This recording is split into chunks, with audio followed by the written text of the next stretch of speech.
તમે બધા મજામાં હશો। હમણાં ખૂબ જ સુંદર મજાનો એવો આપણો રાષ્ટ્રીય પર્વ કહેવાય તેવો તહેવાર 15મી ઓગસ્ટ એટલે કે ઇન્ડિપેન્ડન્સ ડે ગયો। કોરોનાની મહામારીના કારણે આ એવો પ્રથમ રાષ્ટ્રીય તહેવાર છે કે જેમાં આપણે શાળાએ મળી શક્યા નહોતા, પરંતુ આપણે સૌ આપણા દેશને માન સન્માનના ભાગરૂપે ઘરે પણ આ તહેવારની સરસ મજાની ઉજવણી કરી જ છે। અમારા શિક્ષકોના ઉજવણીના ફોટો પણ તમે આપણા ગ્રુપમાં જોયા છે। તમને સૌને 74માં આપણા આ ઇન્ડિપેન્ડન્ટ ડેની ખૂબ ખૂબ શુભકામના।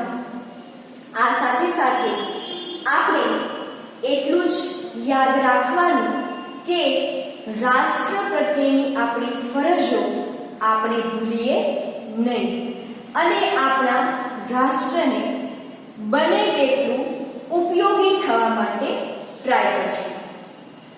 મિત્રો, સાથે સાથે એક વાત એ પણ કહેવાની કે હમણાં ગયા મહિને તમે 2 વિષયોની એકમ કસોટી આપી છે, વિષય ગણિત અને વિષય ગુજરાતી। આ બંને વિષયોની એકમ કસોટીના ચોપડા તમે આપણી શાળાએ આપ્યા છે। આ કસોટીની ગંભીરતાને ધ્યાનમાં લઈ ખૂબ સરસ રીતે આ કસોટીઓ તમે આપો એવી અમો તમામ શિક્ષકોની આશા છે। જેવી રીતે શાળા શરૂ હતી અને તમારે FA1, FA2, SA, SA2 વાર્ષિક પરીક્ષા આ તમામ પરીક્ષાઓ આવતી, એવી જ રીતે હવે સરકારશ્રી તરફથી આ એકમ કસોટીના પેપરો આવે છે। 25 ગુણની આ કસોટીમાં મેક્સિમમ માર્ક જો તમે કવર કરો તો તમારું વાર્ષિક પરિણામ જે છે એ ખૂબ સરસ બને અને સરસ મજાના ગુણો સાથે તમે ધોરણ 6 પાસ કરી શકો। ખબર નથી કે આ સમય કેટલો લાંબો ચાલવાનો છે, એટલા માટે આ પેપરોની ગંભીરતા બરોબર સમજી સમયે સમયે આ પેપર આપતા રહો। હવે પછી બીજી પરીક્ષા તમારે આ મહિનાના એન્ડમાં તારીખ 27 અને તારીખ 28 માં છે કે જેમાં પણ 2 વિષયોની પરીક્ષાના પેપર સરકારશ્રી તરફથી આવવાના છે, જેની PDF અમે શિક્ષકો આપણા વોટ્સઅપ ગ્રુપમાં મૂકીશું। જે બાળકો વોટ્સઅપ ગ્રુપ વાપરતા નથી તેઓ શાળાએ રૂબરૂ આવી અને આ વિષયોના પેપરની PDFની પ્રિન્ટ શાળાએ આવી લઈ જઈ શકે છે। મિત્રો, જૂની જે તમે એકમ કસોટી આપી છે તેના પેપરો તપાસાઈ ગયા છે, તો આપની અનુકૂળતાએ શાળાએ વહેલી તકે આવી તમારી તપાસાઈ ગયેલી ટેસ્ટ લઈ જઈ શકો છો અને હજુ પણ જે વિદ્યાર્થીઓએ પોતાના સ્વાધ્યાય પત્રો મેળવ્યા નથી તેઓ પણ શાળાએ જાહેર રજાઓ સિવાય આવી અને મેળવી શકો છો। કાર્યાલયનો સમય તમને વોટ્સઅપમાં આપેલો છે। મિત્રો, આપણે વાત કરીએ વિજ્ઞાન વિષયની। આપણે છેલ્લે પાંચમું ચેપ્ટર ભણતા હતા પદાર્થોનું અલગીકરણ. પદાર્થોના અલગીકરણમાં અલગીકરણની પદ્ધતિઓ આપણે 3 શીખી ગયા. એક, હાથ વડે વીણવું. બીજી પદ્ધતિ, અનાજનું છડવું. ત્રીજી પદ્ધતિ, ઉપડવું. આ ત્રણેય પદ્ધતિ આપણે ડિટેલમાં જોઈ ગયા કે જેમાં એ પણ ચર્ચા કરી હતી કે કઈ પદ્ધતિ પર્ટિક્યુલર કેવા પ્રકારની તેમાં જે કચરો છે કે જે બિન ઉપયોગી પદાર્થ છે એમાં કઈ પ્રકારના બિન ઉપયોગી પદાર્થ હોય અને કઈ પ્રકારના ઉપયોગી પદાર્થ હોય તેને ધ્યાને લઈ તેને લક્ષ્યમાં લઈ અને પદ્ધતિ છે એ વપરાય. અનાજનું છડવું તો ડુંડામાંથી દાણા જ્યારે છૂટા પાડવાના હોય ત્યારે અનાજનું છડવું અલગીકરણની આ પદ્ધતિ વપરાય. પછી જોઈ હાથ વડે વીણવું. તો જ્યારે ઉપયોગી પદાર્થનો જથ્થો ખૂબ જ વધારે હોય અને બિન ઉપયોગી પદાર્થનો જથ્થો ખૂબ જ ઓછો હોય ત્યારે હાથ વડે વીણવું એ આપણે અલગીકરણની સરળ પદ્ધતિ વાપરતા હોઈએ. એ પછી ઉપડવું.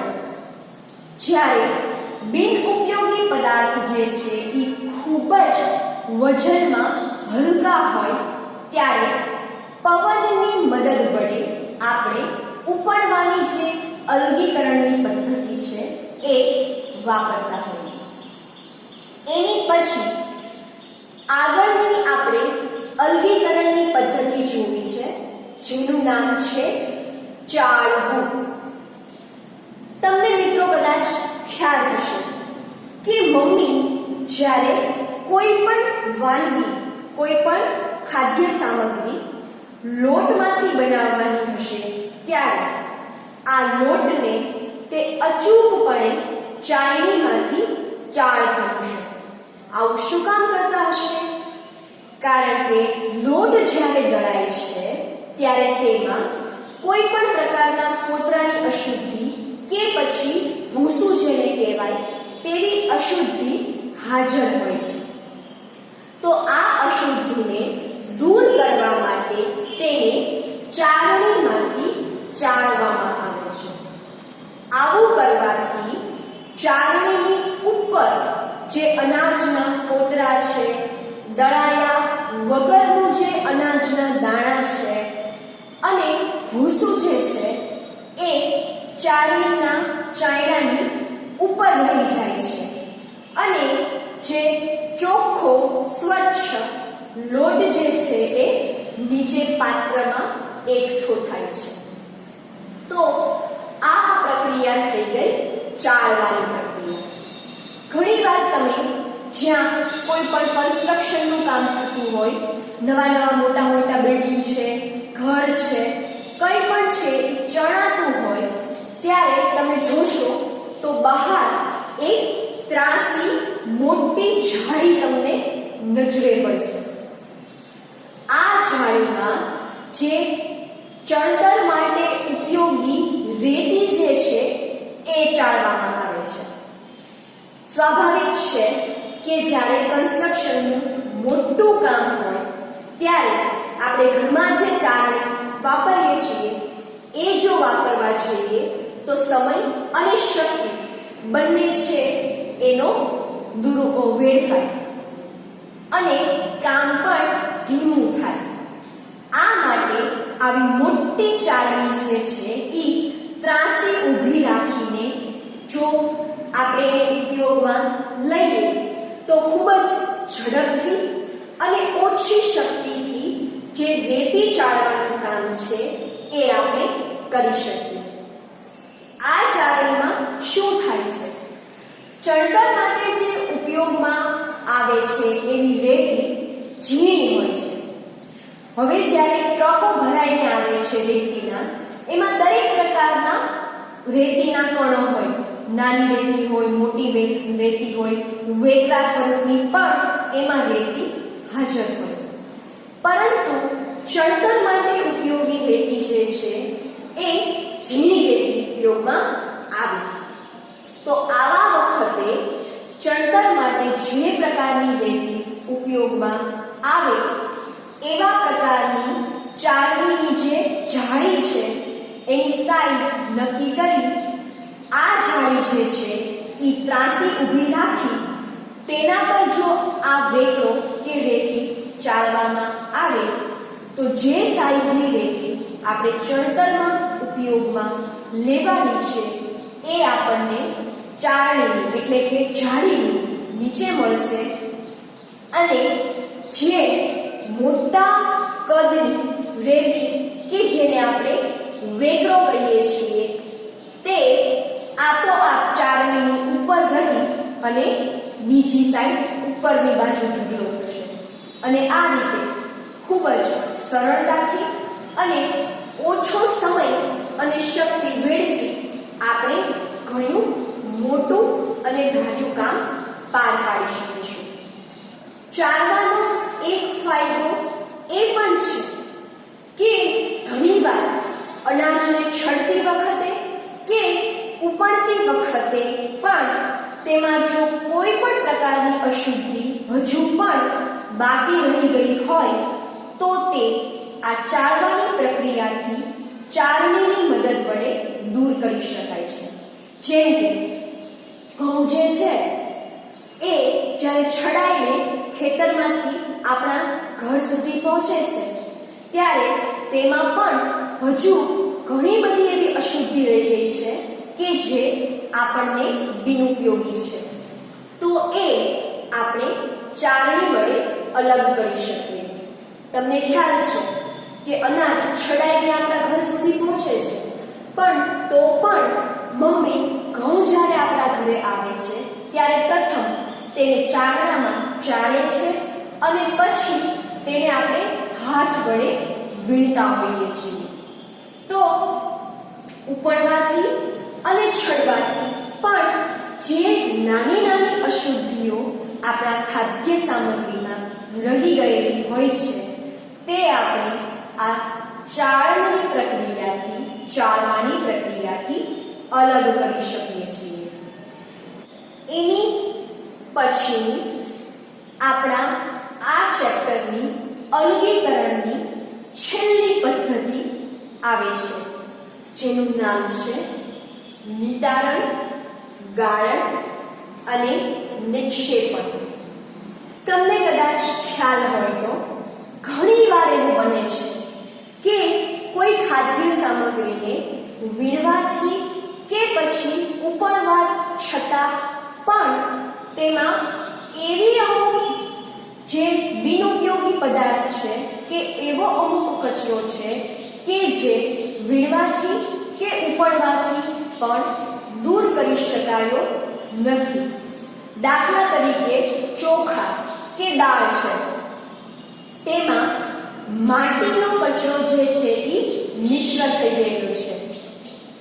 આ કચરો એવો છે કે જે હાથ વડે વીણવાથી કે પછી ઉપડવાથી પણ દૂર થઈ શક્યો નથી.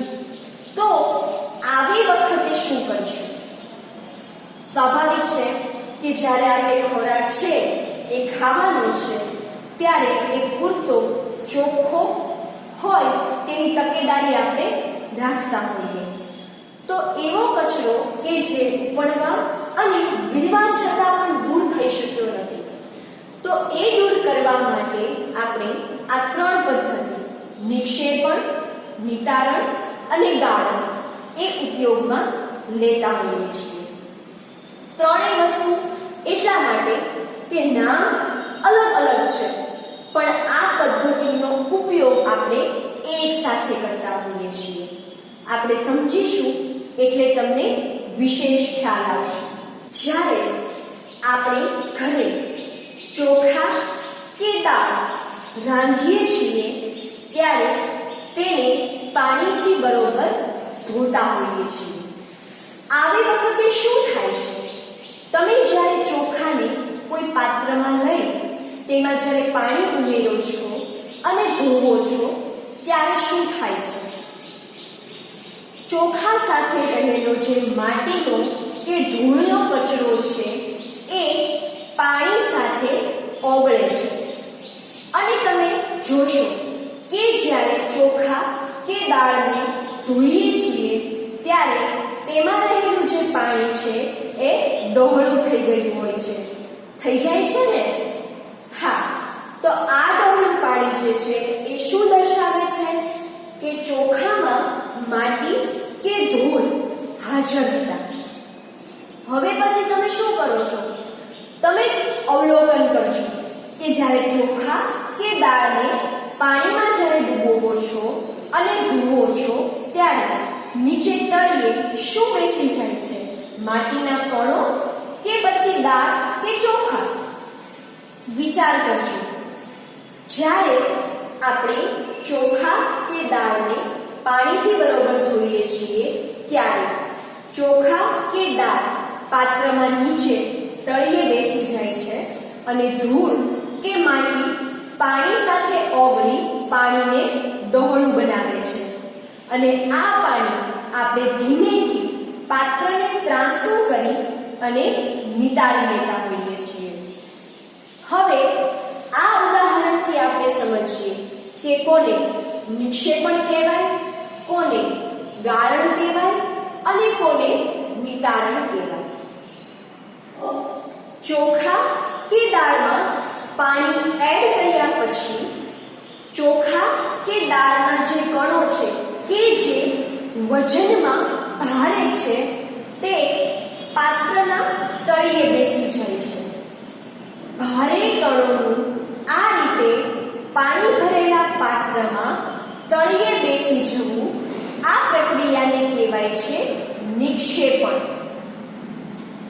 નિક્ષેપણ થઈ ગયા પછી આપણા જે ખાદ્ય સામગ્રી છે એ તો પાત્રના તળિયે બેસી ગઈ છે. ઉપર રહેલું જે ડહોળું પાણી છે એને આપણે પાત્રને સહેજ ત્રાંસું કરી અને આ પાણીને જે આપણે દૂર કરીએ છીએ એ પ્રક્રિયાને કહેવાય નિતારણ. તો મિત્રો, આ રીતે આપણે બીજા અલગ ઉદાહરણો શોધીએ કે જેમાં આ પદ્ધતિ નિક્ષેપણ, નિતારણ અને ગાળણ પદ્ધતિનો ઉપયોગ કરીએ. ગાળણ પદ્ધતિની તમને ખબર છે. આપણે જ્યારે ચેપ્ટરની શરૂઆત કરી અને જે ઉદાહરણો આપણે આપેલા તેમાં એક ઉદાહરણ હતું બનાવેલી ચામાંથી ચાની ભૂકી દૂર કરવી. તો ચાની ભૂકી આપણે ગાળણ પ્રક્રિયાથી દૂર કરીએ છીએ. આ ઉદાહરણ રૂટીન લાઈફનું છે.